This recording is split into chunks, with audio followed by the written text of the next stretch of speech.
Orlando. The All-Star starters announced last week. We'll check out the 5-on-5 for the game in Denver. For the East, Iverson and LeBron, Vince Carter, Shaq, and yes, Grant Hill as a starter. McGrady and Kobe in the West with Duncan and Garnett and Yao Ming, who led everybody with 2.5 million votes, the most ever for an All-Star game.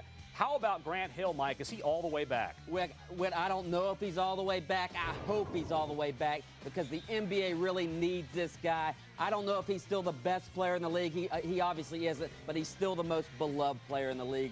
There's been a lot of adverse publicity with the NBA this year, with the basketball, the Kobe-Shaq divorce. They need Grant Hill to be back and to be healthy. And speaking of Shaq, second most votes ever for an All-Star and the most ever for an Eastern Conference player. That includes MJ. Is he more popular now in Miami? Yeah, I don't know if he's more popular. L.A. is still Hollywood, but he is by far the most popular player in the league, bar none. Sports Talk Live on the road Wednesday at Daytona, USA for a racing edition. We get set for the 2005 Nextel Cup season. A slew of special guests join us Wednesday. The Sixers roaring to an 18-point halftime lead against the Magic, 62-44. And what a spectacular first half for Philadelphia's Allen Iverson, named to the All-Star team about a week ago. And Iverson showing why he is perhaps, Matty, having his best all-around year in his ninth season in the NBA. Well, they have labeled him the point guard this year after spending the last 5 or 6 as the so-called two-guard. But really, Allen is just a basketball player and a very, very good one. Having an outstanding night, as he seems to do against every night against the Orlando Magic. He also, to go along with those 29 points, has 4 assists and no turnovers. And Allen Iverson comes into the game averaging 4 turnovers a game. Well, Iverson had 38 against Orlando 3 weeks ago on a Saturday night in Orlando, and a game the Magic were able to squeeze out a victory, 115-111. An exciting Saturday night at the TD Waterhouse Center just 3 weeks ago. Can the Magic come back here tonight in the second half? We'll find out here shortly as you look at Iverson's numbers. He also has 3 steals in the first half of the game to go with those 29 points, 4 rebounds, and 4 assists. And Matt, the Magic, they got frustrated with the officials, and it's very tough to focus on the task at hand when you let that get into your head as well. Well, and again, the frustration borne out, a lot of it on individual calls that weren't made, where a guy thinks he's getting fouled, where I can see why the players would get upset with the officiating so far in this game. These 3 fellas have had a very tough time, but you got to focus more on what the team is trying to do and not worry so much about the individual situation right now. The Magic can't worry too much about the score right now. They've got to find their game here at the start of this third quarter. Giving up 62 points in the first half. And almost turned the ball over, but get a second chance on their first possession. Nice ball movement in there, but Korver took it away from Cato. Iverson streaking down the floor again. Iguodala for 3. And a rebound, Hill. Graham had a good first half, but no scoring in the second period. All 12 of his points came in the first. And a good idea by Francis, but the ball trickles out of bounds off of Howard. You got to get back on defense. That's a good pass by Steve Francis. A little bit hot and low, but the bounce pass was called for there. Dwight has to gobble that up. Williamson probably got away with the travel, but then turned it over anyhow. Jump ball. Iguodala ties up Francis. Steve already with 1 technical foul tonight. Can't say too much for risk of getting tossed with a second technical. Actually, pretty good defensive play by Iguodala after Corliss Williamson going nowhere in particular. Right idea by Steve. There's no question Iguodala got a lot of ball, but he also got a lot of body and arm. Well, Steve, as you mentioned, Dave, with already that 1 technical foul, I think he wants to stay in this game. And you got all the Magic players have to just forget about the officiating. Nice save by Hill. But the Magic give it back. Iguodala finds Korver. They're always looking for him at three-point land, and he drills it.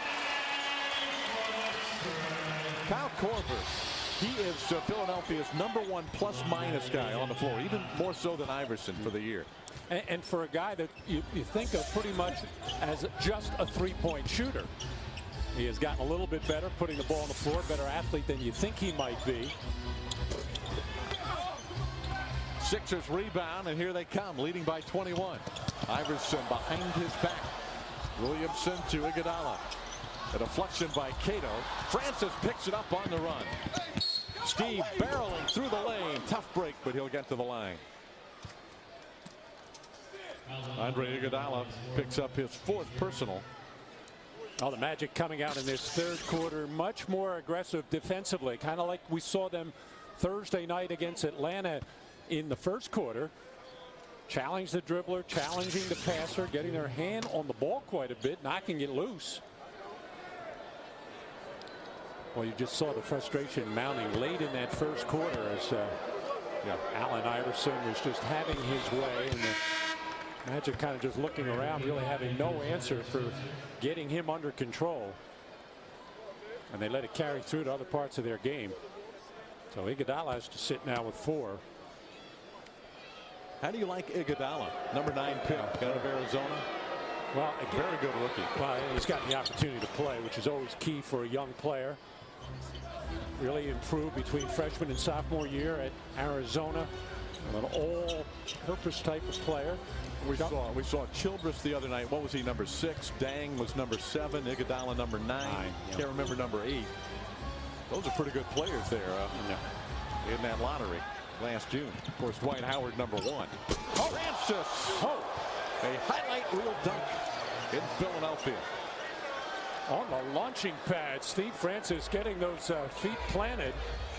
Steve having some fun with the crowd in the front row here in Philadelphia, which can be as tough as any in the NBA.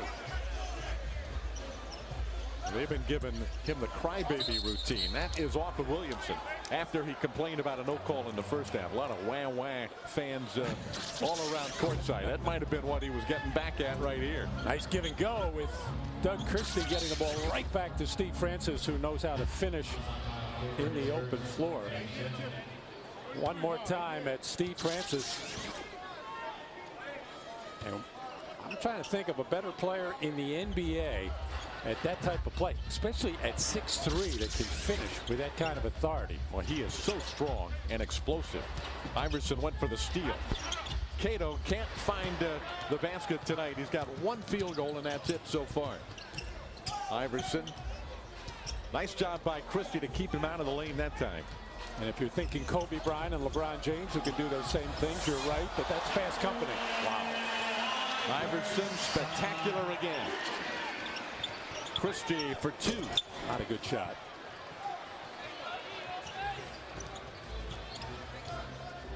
Iverson inside to Williamson. Howard committed the foul before the shot, I think. Well, that's an outstanding pass by Allen Iverson. He's averaging just under 8 assists a game. Ole by Doug Christie. All he can do is wave, try to do the old reach around. Allen too low to the ground, too quick, too creative in and around the basket. David, I'm dying to get on you about not remembering the 8th pick in the draft. Isn't that Rafael Araujo by the Toronto Raptors? Right. How could you forget that? That's the one you might you might forget. It would be on the lips of everybody. That's the one that turned heads all over the NBA with that pick. They were so desperate for some size, so they would not have to use Chris Bosh as a center, which they did most of last season. Wore him to a frazzle. He probably weighed about 205 by the end of the year. You just don't know if Rafael Araujo is the right big man. But it's early. So far, it doesn't look good, but you're right. A little early. Dalembert didn't look very good a couple of seasons here in Philly either, except for flashes. Turkoglu in the game. There's Howard really fighting for a loose ball. He got popped in the face. And the ball comes back out to Francis. A 19-point lead for Philadelphia. A long 3 by Steve is no good. Dalembert rebounds for Philly. And here he comes again. The pull-up jumper, not this time, but followed in by Dalembert.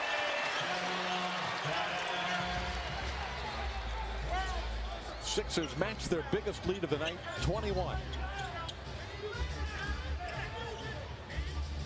Howard sets a screen and pops to the basket. Ball squirts out of his hands. It's picked up by Williamson. And Iverson once again forcing the action and will get to the line. Like giving it to the little tailback Tiki Barber or something, running right up the middle, avoiding tackles as the Magic reaching out, trying to get a hold of Allen Iverson. And that is some kind of a tall order for that little guy. You talk about Allen Iverson's passing. He's averaging just under 8 assists this year because he has the ball in his hands even more because they're trying to get the ball to him in the open floor as quickly as possible. And you know, Allen's going to be 30 years old this coming June. Normally when players really start to get it as far as the game is concerned. And my sense from afar is if Allen ever really decided that he wanted to get guys good shots and get a bunch of assists, he could easily average 12 assists a game and maybe bring his scoring down. Instead of 29 a game, average about 24 a game. Make himself even more effective, make his team even better. Well, he can go anywhere he wants to go on the court. Yeah. And that way draw defense and create easy shots. You know, man, you can say the same thing about Steve Francis to a large degree. Steve can go where he wants to go. And I will. It's true about Steve as well. Mark Jackson just beyond the free throw line, and that one trickles in. It's been that kind of a night with Philadelphia now building a 25-point lead. Oh, they're just playing free and loose right now. Getting the Magic back on their heels in the last few minutes. First field goal for Grant Hill since the first quarter. He's got 14.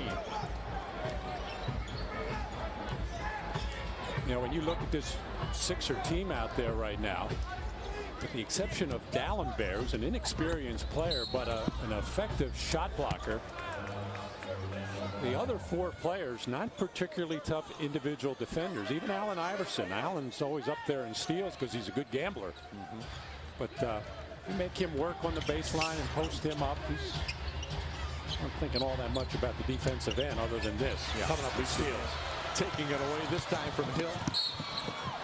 And we'll get to the free throw line once again where he is perfect, 9 for 9. And that was his 4th steal of the night. He is having just a fabulous game against the Magic. And foul on Francis is his 3rd. Good help defense that time by Allen Iverson, but Steve Francis has to take him out of there and get a little movement off the ball. You know, I was talking with Sonny Hill, well-known basketball figure in Philadelphia before the game. We were talking about Wilt Chamberlain and some of the old guys. Talking about Guy Rogers, who passed away some 4 or 5 years ago. But Guy Rogers, a lot like Iverson in the ball handling and quickness department, didn't have the offensive game as far as shooting or scoring, but terrific ball handler. And back in the 70s, I guess the closest guy to Allen Iverson would have been Nate Tiny Archibald. With his ability to come at you in the open floor and drive to the basket and draw contact. Tony Battie with the face guarding penalty. That's a 15-yarder and lost it down. Well, they've got great history here, Matt. You're a part of it. Part of 2 world championships. Well, yeah. One as a coach, one as a player. I was a good observer. You were in there with Wilt and the boys in, what, 67? Yeah, I was along for the ride. Oh, that must have been just great times here in this city. Terrific. But a totally different mindset and era back in those days. You didn't have the wall-to-wall coverage that you have now. With the Wilt Chamberlain on the team, obviously, it was a rock star mentality. That's a 3 for Hedo Turkoglu to get Orlando back to within 22. You know, Matt, those 2 modern-day Philadelphia championship teams, they have to rank up in the top 5 or 10 all-time NBA teams, don't you think? No question about it. You're referring to Sekou Moses, Malone, 66, 67, and 82, 83. And the 82, 83 with Dr. Moses, J and Julius Erving, Bobby Jones, Andrew Toney, Maurice Cheeks, Mark Iverson. Won 62 or 63 regular season games. Yeah. And so did the 66-67 team you were on. That team won 68. 68. Hill's following, no good. Rebounded by Dalembert. When you're up in the 60s, those seasons go very quickly. Boy, you don't remember anything negative going on. A couple of those in the mid-90s, or at least one. Yeah, 60-win season. Philly with the big lead in the third. Gatorade, who's hot and who's not? 76ers shooting 53%. Orlando was 11 for 21 from the field in the first period, but since that time, 9 for 32.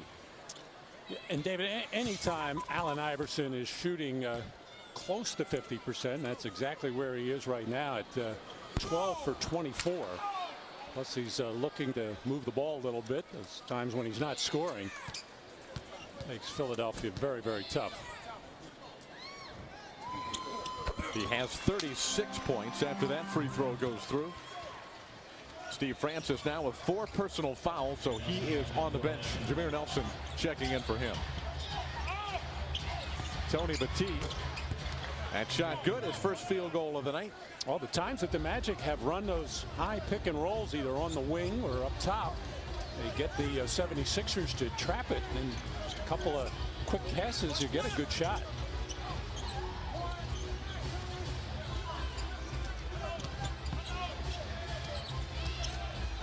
Iverson twisting around. Battie will go back to the line where he'll shoot numbers 14 and 15 on the night.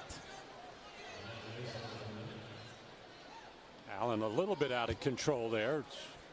He's normally the dictator as far as how he's going to take this kind of contact, but he got caught on the left knee there by Tony Battie. That's what makes Allen so tough. He's so quick. He has got a wiry body, but very tough, very strong.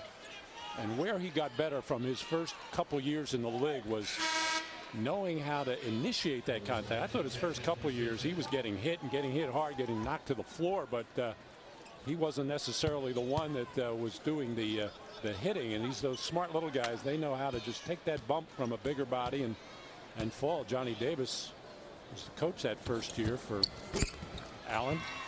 Very difficult job with Iverson and Stackhouse. We talked about that team earlier, and that was a wild and crazy crew there. Johnny trying to rein them in. Had no chance. Nelson, he had a tough night in his first appearance back in Philadelphia, and not going to be a memorable one, at least in a positive sense, in this one either, unless things turn around for Jameer. And I don't think there's any question. Jameer coming back to Philadelphia. We saw it the first time we were in here at the Wachovia Center, and then the big day, Sunday afternoon game. A lot of St. Joe fans and supporters from Chester, PA for Jameer came out to show him a lot of love. But I think Jameer pressing a little bit, trying maybe too hard. And of course, it's always difficult. We mention it all the time in that backup point guard role where your minutes are subject to whether or not Steve Francis is going to be in or out of foul trouble. Of course, Jameer has played some with Steve this year, but not used to that 38 minutes a game that he was getting at St. Joe for the last 3-4 years. Jameer's had some big games off the Magic bench. One of them 3 weeks ago tonight in Orlando, and helping the Magic get that 4-point win against Philadelphia. A lot of it was because of his defense, David. He was just getting his hand on the ball a lot, knocking it loose, creating fast break opportunities.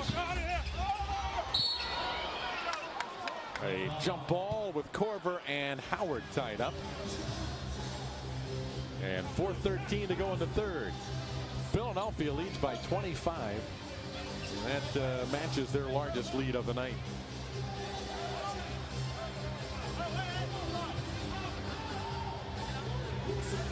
Keep an eye on Iverson. He's going to be looking to steal this one away. Howard tips it hard, saved by Nelson. And Hill gets tangled up with McKee, and a foul on Aaron McKee. That's McKee's third personal. And team foul number 3 on Philadelphia in the quarter. The 76ers 24 wins, 26 losses. Trying to battle their way back to 500. Well, that's been their goal. They were there once early in the season, and it seems like they've been 2 games below 500 pretty much all season long. They got a good run in January when they went on a tough West Coast trip and more than held their own. Kind of a key to their season, a little bit of a turning point where they started to believe in themselves a little bit, and they played very tough at home, but have lost a lot of close games. And you don't expect that. They've got a good record in close games. They've again, whether it's by 3 points or 10 points, not so much by the point differential, but games they've had a chance to win down the stretch. It was the last time they were in Orlando. Allen Iverson in the last 2 possessions gave the ball up to Corliss Williams. Surprised everybody in the building, including Corliss. He was having this kind of a night at 38 in that game. He did it the other night here against Memphis. Passed the ball up and made a bad lob attempt to Samuel Dalembert in a 3-point loss. He has not made many bad decisions tonight. And a 3-second violation is called against Philadelphia. I think Mark Jackson was in there too long. Jackson had that terrific rookie season with Golden State. He averaged 13 points, 7.5 rebounds. Made a run at Rookie of the Year. If you remember, Mike Miller won it that year. And then turned that into a big contract, still living off that. Garrity shot no good. And McKee gets the long rebound for Philadelphia. Well, early in this part of the season, Jim O'Brien and Dick Carter, his assistant coach, defensive specialist, they had no confidence at all in Samuel Dalembert. So it was pretty much all Mark Jackson as their center. Philadelphia dodging about 6 bullets. There's Dick Carter, the defensive specialist for Jim O'Brien. Of course, he only has one guy that he thinks is a good defensive player in the history of basketball. Ronnie Lee at Oregon. Remember Ronnie? Yeah, sure. That's his guy, huh? Well, he used to dive for everything all game long. Everybody has come up short to Ronnie ever since. Mark Jackson missing on the jump hook. Turkoglu drives on the rookie from Arizona. Howard got a hand on it. He's got the hands on a lot of balls, but hasn't controlled very many. Trying to tip him in tonight. Williamson runs over Garrity. Offensive foul on Corliss Williamson. Nice job by Pat Garrity. He knew he was going to get decked, and big Corliss came barreling down the lane. Garrity took the contact and the foul on Williamson. Ticket plan, become a part of the total team effort. Magic Slam Dunk 5 ticket plan features 5 great games, including Shaq and the Heat, the Sacramento Kings, and Jason Kidd and Vince Carter and the Nets. Call 407-89 Magic right now. Operators are standing by. If you'd like more information to purchase that ticket plan tonight. You talk about bravery, courage. Wearing an Orlando Magic shirt in Philadelphia. That's a Jameer Nelson, number 14. Okay, well, that's all right. Jersey. And he's wearing a 14. Nelson's wearing 14. Matt Gukas wore 14 for Philadelphia. Whoa. Coincidence? I think not. Nelson with his first field goal tonight makes it a 21-point game. Jackson throws up something sloppy, and it's rebounded by Dwight Howard. Jim O'Brien not very happy with that shot as Turkoglu fends off Iguodala. Deshaun Stevenson in the ball game. His jumper no good. Nelson with the rebound delivers to Howard and a foul. A good hustle by Jameer, wading in among the tall timber to pick up that offensive rebound. Dwight Howard has just been running in mud all night long. Had his problems early defensively against Corliss Williamson. Just seems to be a step late tonight, whereas on Thursday night against Atlanta, Dwight was just all over it. 11 offensive rebounds out of his 20. He does have 8 rebounds tonight. And is now 3 out of 5 on the free throw line. A 20-point lead for Philadelphia as the Sixers led by as many as 25 in the game. You know, another positive thing that I think we've seen from Dwight Howard all season long, David, is, and you know, for rookies where all this is new and you have your ups and downs, he has rarely shown frustration. He's got that professional demeanor. It's so hard to come by for any age player. Now you think of a 19-year-old having it from the very beginning of his career. So everybody thinks he's going to be a special player. Great temperament. Already a solid professional. Garrity collides with Iguodala, and another offensive foul. Pat Garrity's in there throwing his body around and making some positive things happen with some good defense. Well, that'll earn more playing time for Pat, even if that jumper isn't falling. If you can do that, force some turnovers, and also get a little bit of a reputation as a guy that we know Pat's not going to block a lot of shots, but he's going to be a pest in the middle of the lane. With so much penetrating into the lane against the Magic, you need somebody to step up there and take that hit. Jameer Nelson has hit a couple of shots here in this quarter. The Magic creep back to within 17. Howard with the rejection. Stevenson is off and running. Deshaun with a nice little hesitation dribble and the finish, and it is a 15-point game. A smart play by Deshaun Stevenson. Of course, it was an open floor situation, but Philadelphia without Dalembert, they just cannot block shots. And without Iverson right now in the game. Williamson swatted away again by Howard, but a goaltend. It's all right. I don't mind that goaltend. I think Dwight, when Dwight got hit in the eye earlier in this third quarter, usually it lights a little bit of a fire. But even if you have to goaltend some of these, just don't let people think they're going to come in and lay it up or dunk it or any of that kind of stuff. Knock it out of there. At least you'll have them thinking when you go in there. Garrity has to shoot that ball quickly and still drills it. Pat Garrity had 18 points 3 weeks ago against Philadelphia in that big 115-111 win.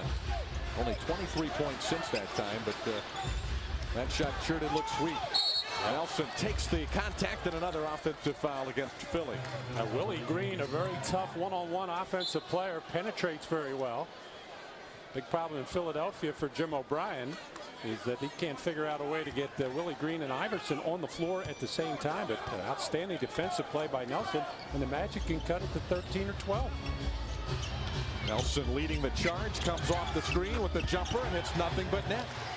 And the Magic do cut it back to 82-69, and a 20-second timeout is taken by Philadelphia. Well, we wondered if there was a run in the Magic tonight, and the answer is yes.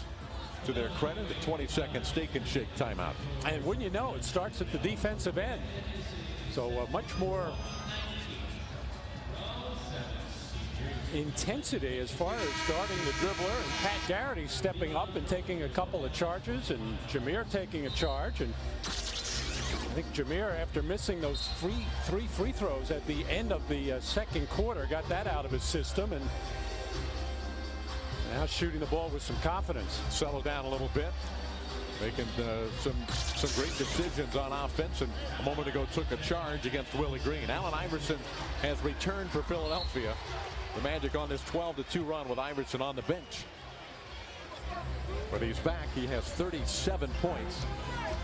And Nelson tries to keep the pressure up on the All-Star. Iverson to the foul line. A rebound, Dwight Howard, his 9th of the night. Boy, a basket right here, and you've still got the entire fourth quarter to play in. The Magic to get right back in the game. Garrity going to try and give it to him, and he does. It is an 11-point game with 6 seconds to play in the third.